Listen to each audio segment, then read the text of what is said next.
ونعوذ بالله من شرور أنفسنا وسيئات أعمالنا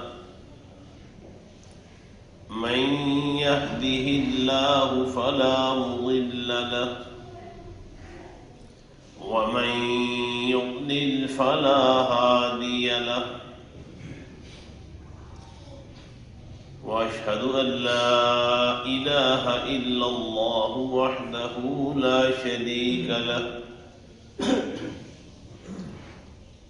وأشهد أن محمدًا عبده ورسوله يا أيها الذين آمنوا اتقوا الله حق تقاته ولا تموتن إلا وأنتم مسلمون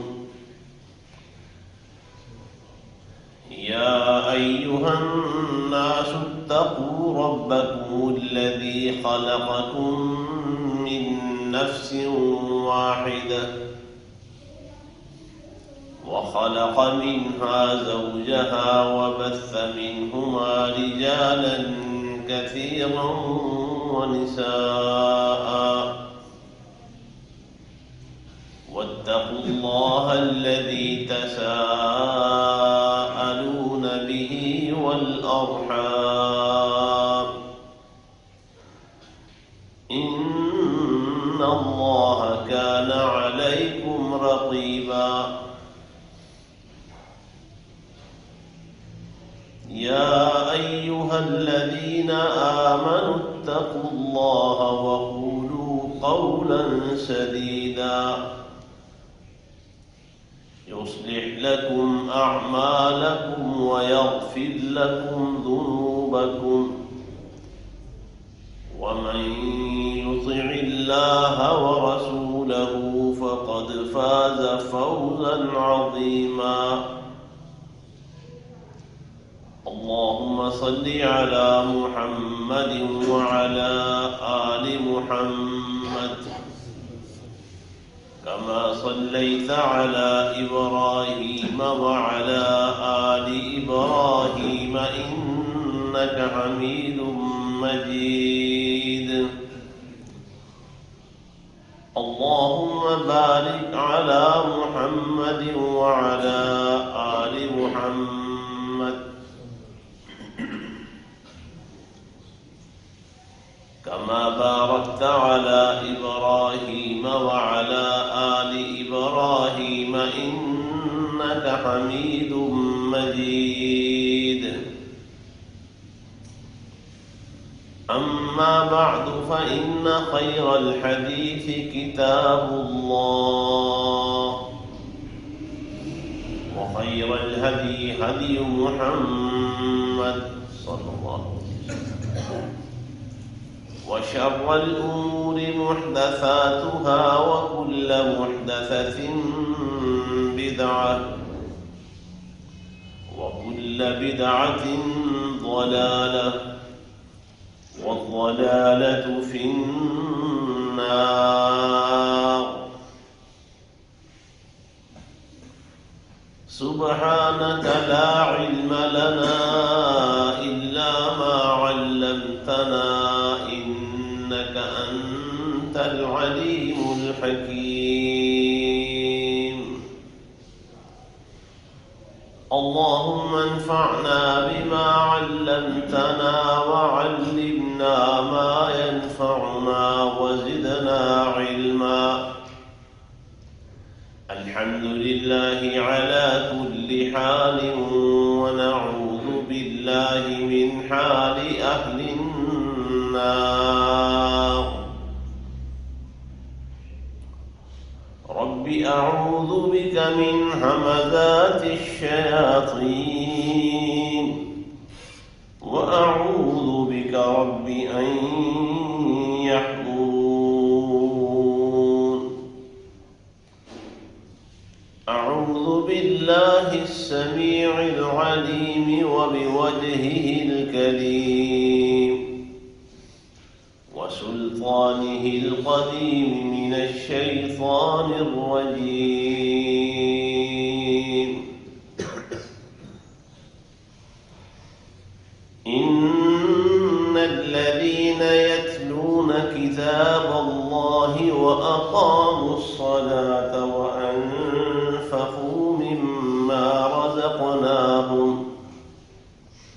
وأنفقوا مما رزقناهم سرا وعلانية يرجون تجارة لن تبور ليوفيهم أجورهم ويزيدهم من فضله إنه غفور شكور.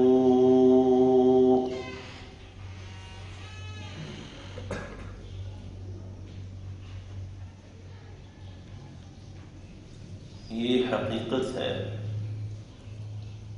کہ جو لوگ اللہ کی کتاب کی تلاوت کرتے ہیں، یہ کرسیاں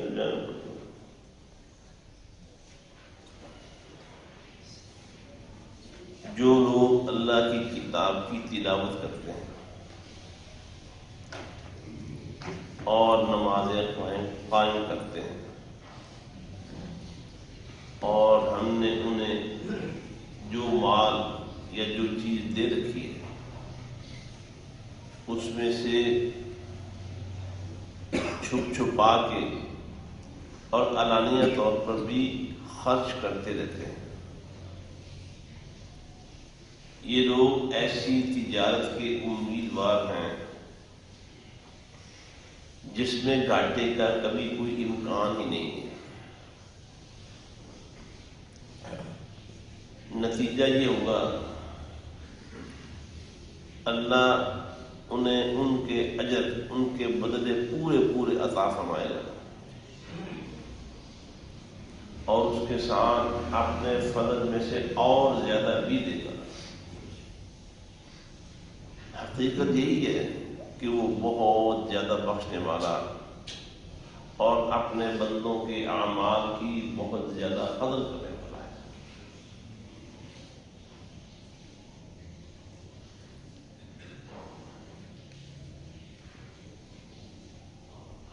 دنیا میں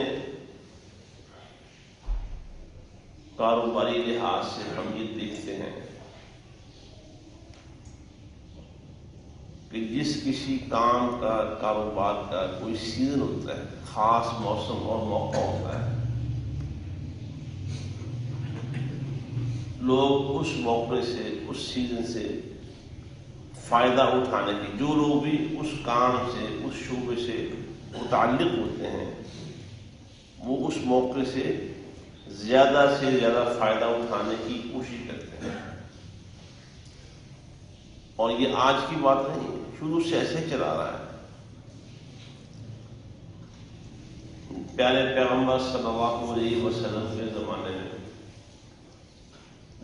مکہ مکرمہ میں جو منڈیاں لگتی تھیں، ان منڈیوں میں کاروبار کرنے کے لیے وہاں کے جو تاجر تھے وہ منصوبہ بندی کیا کرتے تھے۔ شام و ایران میں اور یمن وغیرہ میں جو کاروبار اور جو منڈیاں لگتی تھیں، ان سے فائدہ اٹھانے کے لیے یہ نجد و حجاز کے لوگ بھی جایا کرتے تھے، یعنی سیزن میں نکلتے تھے، سفر کرتے تھے، منڈیوں میں جا کے مال بیچتے بھی تھے اور وہاں کا مال خرید کر بھی لاتے تھے۔ آج بھی ایسے ہی اس طرح ہی چل رہا ہے۔ جو ہمارے مقامی علاقائی کام ہوتے ہیں، ہر کام، کسی بھی قسم کا کام، علاقے اور محلے کے جو چھوٹے تاجر ہیں، دکاندار ہیں، وہ کوئی نہ کوئی سرمایہ کاری کر کے اپنے پاس مال سٹاک کر لیتے ہیں اور پھر سستا لا کے اسے اپنی مناسب قیمت کے ساتھ، مناسب نفع کے ساتھ بیچتے رہتے ہیں اور اچھا خاصا نفع بھی کما لیتے ہیں۔ اور یہ بات ٹھیک ہے، کوئی حرج نہیں۔ ابھی دیکھ لینا یہ جو آج کے دن کے حوالے سے جو غلغلہ ایک چل رہا ہے، بسنت کا تہوار، جتنے بھی بسنتے ہیں، بسنتی حکومت نے لوگوں کو